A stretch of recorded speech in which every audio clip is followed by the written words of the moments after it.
Welcome everyone, this is Zanta with Repo Products. Today's video is on Autodesk Accounts June 2020 update. I wanted to make this video because since the last time I made the video, a lot has evolved and changed on the website. And I've gotten a lot of questions on how to navigate properly and to find information. So this video is to help you reiterate yourself and refamiliarize yourself with Autodesk accounts based upon the latest interface. Now obviously they are constantly updating it, and so it will change again over time, especially come August when we start doing the named user-based account method system. But with that, let's go ahead and get started. Now when I head over to a browser and I type in manage.autodesk.com, I can get to log into my account. Depending on who you are and what your rights are in your company, for example, an end user versus the contract manager versus the software coordinator or some other special situation, you may or may not be able to see all of the assets and the data that you need to. For example, I'm going to log in to my Autodesk account as my personal account, and you're going to see the interface and what's available. So I'm logged in as my personal Autodesk account, not my company Autodesk account. And you can see on the left-hand side, not too much in regards to navigation. You have products and services, updates, deployment, trials, cloud usage, and reporting. That's it. If I log out and log in as my company Autodesk account as an employee, I have a different level of accessibility. And you'll notice this because on the left-hand side, it looks the same here. And if I drill into my profile, I can get into additional data. So it looks very, very similar. And it just depends as well on what rights you were given when your user Autodesk account was set up by the contract manager. Now, my company, Repo Products Autodesk account, is not the contract manager account. So I can only see so much and can only do so much. So now I'm going to log out again. And this time I'm going to log in as our Repo Products company administrator, which is my coworker. And logging in as him, you'll see on the left-hand side a lot more information. As you can see here, you now have user management, you have billings and orders and contracts, and further reporting capability. Another thing to take note too before we move forward is that we are logged in as a reseller. So as a reseller, we see the interface a certain way. And for an end user or a client of Autodesk software, when you are logged in as the contract manager, you may have the ability to see where you can switch the user management functionality to by user or by product or even classic user management, which is the old interface. So just be aware of that. So now that I'm logged into the Autodesk account as the contract manager, I can either click right here to get to all the recent products and updates that were pushed out in the last 30 days, and this will be for all the products that are in your account. You can click all products and services over here, and the page will refresh, and it will list all the Autodesk software that you have in your Autodesk account. Since again we are resellers, we have individual point products and we have a lot of them, and so it will take a little time to propagate the entire list. So if I scroll all the way down, you can see that I don't have everything. See, now it's starting to populate some more. Now I have V and W, okay? So just give it some time depending on how much content you have. Also, for those clients who have Autodesk Aec Collection or some other type of collection, and it will typically list it at the top, you may want to expand it to get to a piece of text that says, see all products that are included, okay? We, as resellers, I don't have that in this list, so I can't visually show that to you, otherwise I would. So that's what all products and services is for.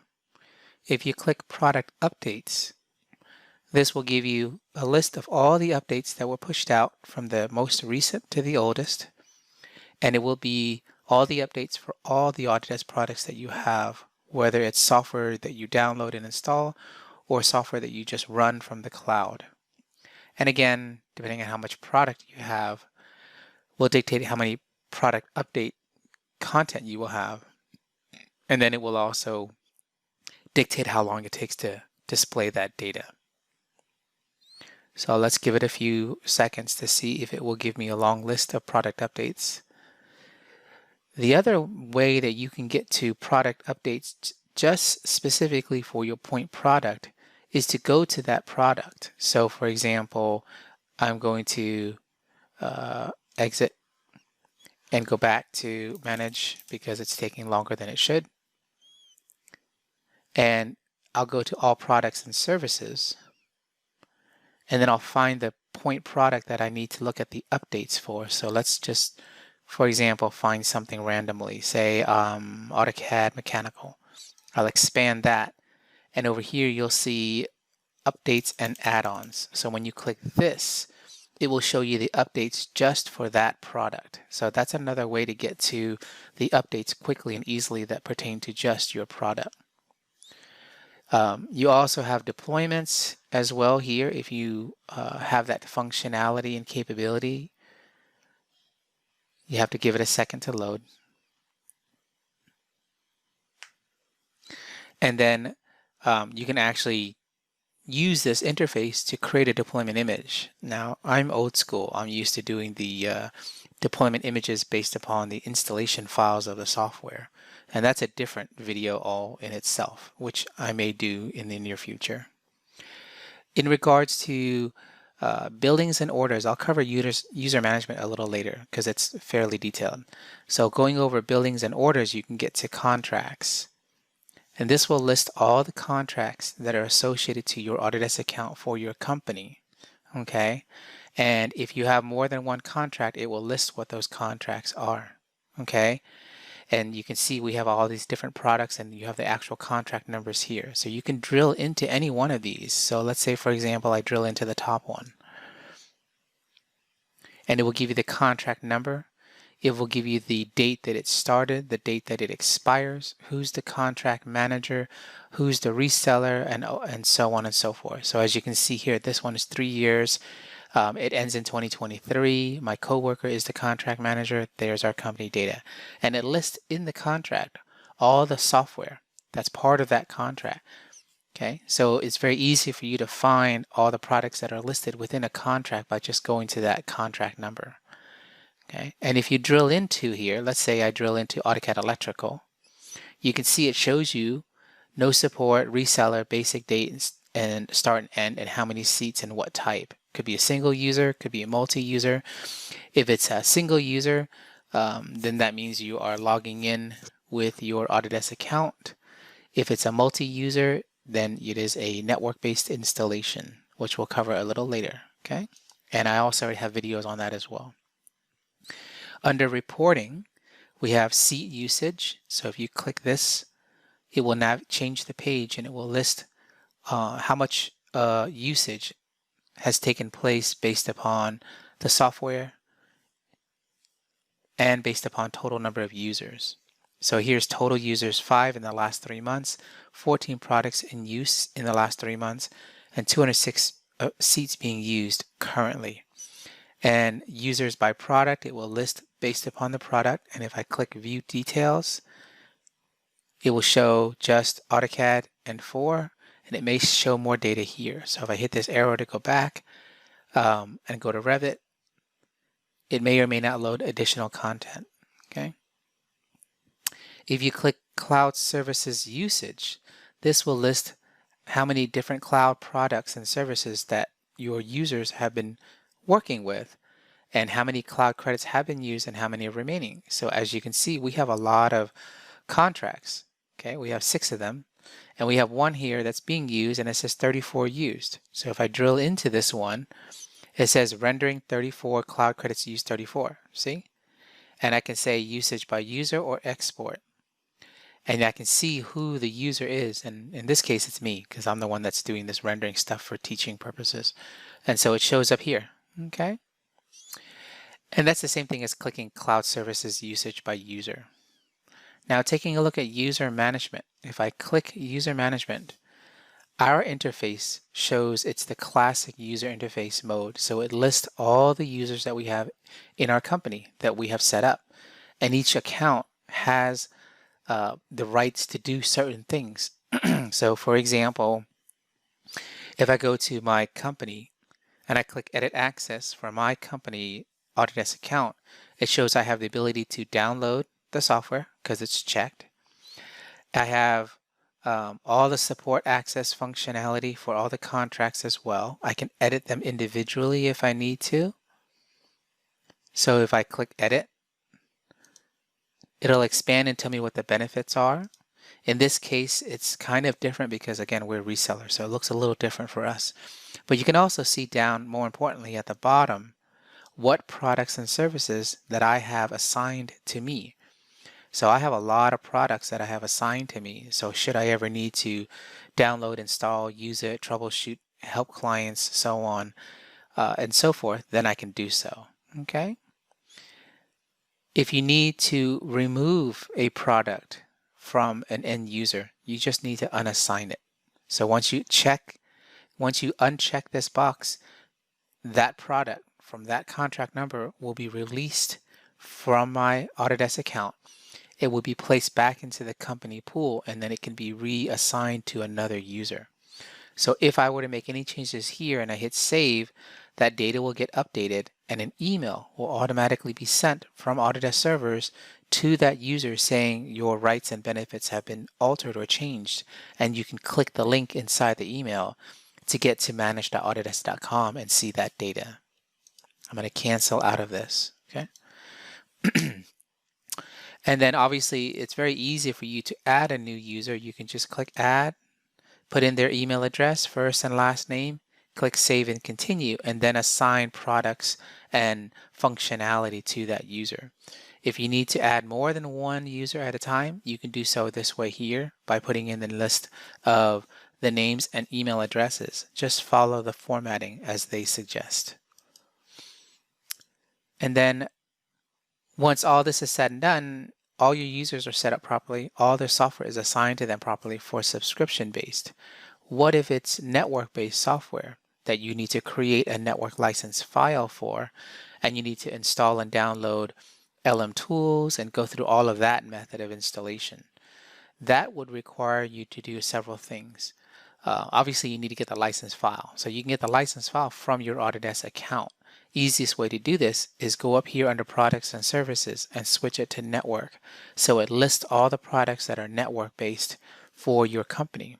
Find the one that you're needing to make sure you have. So let's just say I have a new username, John Smith, and we need to make sure that the software is available for that person to use from a network-based installation. So if I expand the arrowhead on the product, look for a piece of text here that says generate network license. This is your tool here.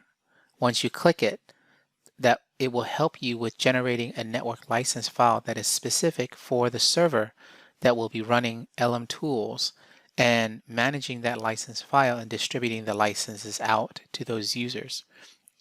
So you typically choose single server or distributed server. We don't really use redundant servers anymore. So for now, I'll click select for distributed server. When you make your network license file, it is directly tied to the computer that you're installing LM tools on and managing that license file. So you need that server computer name here. You need their MAC address that's specific here. Use the physical NIC card, the gigabit NIC card on the machine. Then click the plus symbol here to add any or all the products that you need that are going to be contained in this network license file for distribution for the end users. Okay, so you have to be careful too about picking this list because it depends on the kind of topography you're putting together at the office. Let's say you only have one file server, you only have one LM tools, and you have a typical LAN and office environment set up. And all the end users are running network. In that case, you can just say select all to make sure all the products are included in the network license file and let that one LM Tools manage everything for you. If you have a situation, let's say you have two offices that are cut in half, your end users are cut in half, one location and another location, then you may need to very carefully look at all the products that you need for that location A versus location B and build two separate network license files. So you'll have to do it twice because they'll both have different computer name and MAC addresses. So once you've selected everything that you want and you inputted server name and MAC address, you can click Get License File and it will automatically build you a network license file. That license file is a notepad type of file. You can open up a notepad. It's a text file, but its file extension has been changed. It's a .lic. It is not a .txt. So you have to change it to a .lic. Then you can place that on your server and do the installation of LM Tools. So to do a network-based installation, first thing you have to have is a network license file. That's what you have to go through. Second is to get LM Tools. So if you go to Google and you just type in LM Tools latest version, it will take you to the very top solution, and then you can download it for your environment server. Most of the clients that we have are running Windows-based systems.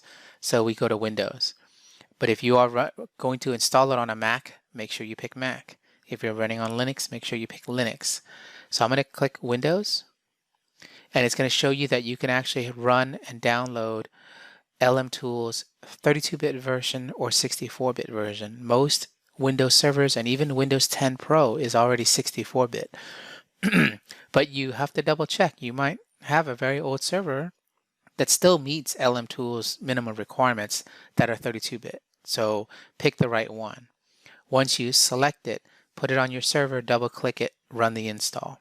Okay, and then from there, follow my other video on how to install and configure LM Tools. Okay, that goes into more depth. So back to Autodesk Accounts. Excuse me. So you can see this is mainly your navigation for jumping from one location to the other for all of your content. And this side of your screen is what changes and adapts based upon what you choose. Other things to take note too. In the upper right hand corner, you can click here and you can get to your profile. So if you click My Profile, it will list your name, your basic description information that you put in, and then you can get into security settings, linked accounts, and preferences as well. And then lastly, back here under Products and Services, there is a little cogwheel right here, and it allows you to change the method of how you download the software to install it. If I click it, you have three choices: install now, download now, and browser download. We recommend you change it to browser download. The reason is because we have seen clients use install now and download now and they don't work very well. Something happens midstream. Maybe there's a connection that's lost in web access, or a file didn't get downloaded properly or something, and it fails and it breaks the install. If you choose browser download, it will download all the compressed installation files as .exe files. And it depends, you may have more than one exe file, depends on what product you're doing. AutoCAD is 1, Revit is 6, just FYI. Okay, so we choose browser download. That way when we go to download the software and we expand the product that we want, we can click View Downloads. You'll see we can specify what version we want, what platform we want, what language we want, and then browser download is there. Okay, and if you're choosing to do this, so I'm going to do this, it's going to let you know that it's going to use pop-up blockers. If you have any on your system, make sure you disable them. So if I click Start Download, mine is already, the pop-up blocker has already allowed for this site to go through. So look, it's automatically downloading all 6 files, see? And then you just have to wait. So once you look at your files that are being downloaded, it'll tell you how long it takes to download. Depends on how fast your connection is. Okay. When they're all finished, they'll be placed typically under your Downloads folder. So let me open up Windows Explorer and go to Downloads.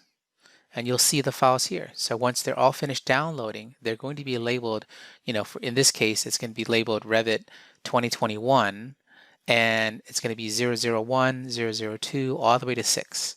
Make sure they're all downloaded completely first. Once it's done, then double-click 001, and it will extract all of them, and it will go through the installation process for you to install Revit 2021 in this example. Okay. Depending on the software that you have and how you purchased it, whether it's subscription-based, multi-user based, NFR not for resale, student, home edition, whatever, you may need to go to activation to see how you activate it, okay? And any updates and add-ons that you want. So looking at the Autodesk Accounts and going to manage the Autodesk Accounts, this is how you function and work in this environment to help you get to your products, download it, install it, how to set up users, look at your contracts, look at your reporting, and so on. Okay. Now, like I said, this site will change over time, especially come August. It's going to probably do a major revamp because they are pushing a new method of approaching how you obtain your software and use your software and look at all of your metadata. Okay, so hopefully this updated video will help you navigate a little easier with getting to your content. If you have any questions, just let me know. I'll do as much as I can to help you. All right, thank you very much for watching.